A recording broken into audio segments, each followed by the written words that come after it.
নতুন সাজে সাজছে মিরপুর শেরে Bangla cricket stadium. BPL ঘিরে শুরু হয়েছে এই বিশাল কর্মযজ্ঞ। স্টেডিয়ামের দেয়ালে তোলা হচ্ছে নতুন রঙের ছোঁয়া। গ্যালারি থেকে শুরু করে মাঠ, সবকিছুতে যেন চলছে যত্নের ছাপ। নতুন রঙে প্রাণবন্ত হয়ে উঠছে বাংলাদেশ ক্রিকেটের প্রাণকেন্দ্র। বাংলায় লেখা হচ্ছে এগিয়ে যাওয়া বাংলাদেশ। এজন্য নতুন এক প্রস্তুতি বিপিএল ঘিরে বিসিবি কর্মকর্তাদের। প্রতি বছর বিপিএল ঘিরে এমন প্রস্তুতিতে মুখরিত হয় শেরে বাংলা ক্রিকেট স্টেডিয়াম। তবে এবারে একটু ভিন্ন। ক্রিকেট প্রেমীদের জন্য এটি আরও আকর্ষণীয় করে তোলার চেষ্টা করছে বিসিবি।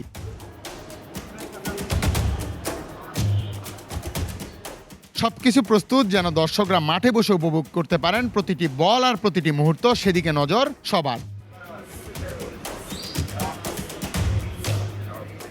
এবারের বিপিএল যেন নতুন রঙে নতুন স্বপ্ন নিয়ে মিরপুর শেরে বাংলা ক্রিকেট স্টেডিয়ামে উন্মাদনায় মাতিয়ে তোলে পুরো দেশকে, সেদিকে নজর এখন সবার।